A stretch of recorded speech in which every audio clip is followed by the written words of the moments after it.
شداد جس نے دنیا میں جنت بنا دی تھی. آپ کو اگر میں یہ تاریخ سناؤں تو حیرت ہوگی کہ ایک کشتی، میں آپ کو بتاتا ہوں، ایک کشتی میں سفر کر رہے لوگ، کشتی میں اچانک پانی چڑھ گیا اور دھیرے دھیرے کشتی ٹوٹ گئی اور طوفان کی نظر ہو گئی، جتنے تھے سب ہلاک ہو گئے. اس کشتی میں ایک ماں اور ایک بچہ. وہ بچہ صرف 4-5 دن کا تھا یا کچھ مہینے کا تھا. ماں جو ہے ایک تخت کو پکڑ کر کے اپنے بچے کو تخت پر لٹا دیتی ہے اور خود ڈوب جاتی ہے. اس کشتی میں کوئی موجود نہیں رہا. ایک بچہ 4 دن کا یا 6 دن کا وہ تخت کے سہارے بہتے بہتے کنارے تک آ کر لگ گیا. ایک قافلہ وہاں سے جا رہا تھا، انہوں نے بچے کو زندہ سلامت دیکھ کر کے اٹھا لیا.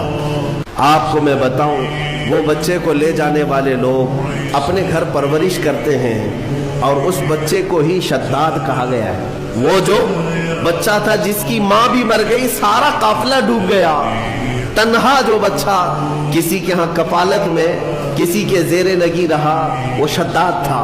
اور جب وہ تھوڑا سا جوان ہوا، اس نے ایک فقیر کو دیکھا یا کچھ فقیروں کو دیکھا، ان کی جھولیوں سے کچھ چیز گر گئی، وہ سرمہ دانی تھی یا کچھ تھی. روایات یہ بتاتی ہیں کہ شداد اس سرمہ دانی کو اٹھایا اور اپنی آنکھوں میں لگایا تو اسے زمین کے خزانے سب دکھنے لگ گئے، کہاں کتنا سونا ہے.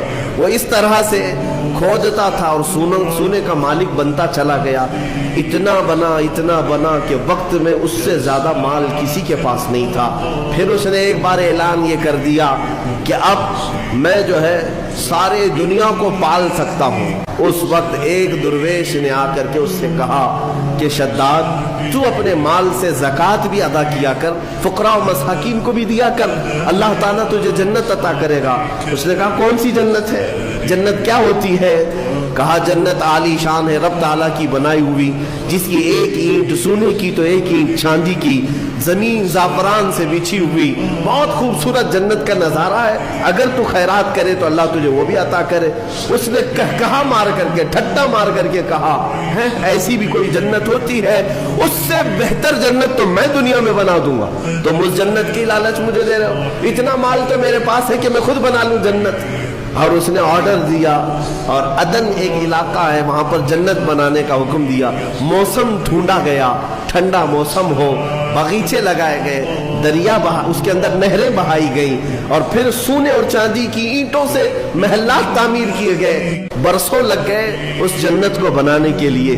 پھر وہ وقت آیا کہ جب شداد اس کی اوپننگ کے لیے اپنے گھر سے نکلا، اپنے گھوڑے پر سوار ہو کر، طاقت کا نشہ، دولت کا نشہ، غرور کہاں لے جا رہا ہے؟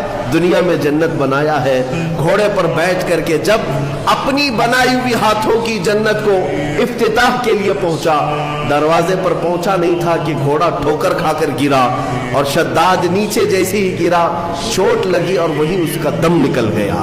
نہ اپنی جنت میں قدم رکھ سکا. اسی کو ارم کہا جاتا ہے. ارم جو ہے فارسی لفظ ہے، وہ شداد کی بنائی ہوئی جنت کو کہا جاتا تھا. عزیزان گرامی وقار، ملک الموت اسرائیل علیہ الصلوۃ والتسلیم سے میرے آقا صلی اللہ تعالی علیہ وسلم نے سوال فرمایا تھا کہ اے اسرائیل، کیا تمہیں روح نکالنے کے درمیان کبھی ایسا لگا ہے کہ اس کی روح اچانک اس وقت میں نکالی جائے؟ تو حضرت اسرائیل علیہ السلام نے جواباً یہی 2 باتیں کہی تھی. ایک وہ وقت تھا جب پوری کشتی ڈوب گئی تھی اور ایک بچہ تخت پر لیٹا جا رہا ہے اور مجھے حکم ہو رہا ہے کہ اس کی ماں کی روح قبض کرو. کس کے سہارے اس بچے کو چھوڑا جائے گا؟ لیکن قادر مطلق کا حکم تھا، سارے لوگوں کی روح قبض کیا بچے کے علاوہ. یہ فرشتے کو تک نہیں حکم ہے کہ تمہیں اس کی پرواہ کرنے کی ضرورت نہیں، اس تنہا بچے کی کون نگہبانی کرے گا، اس کا حکم نہیں.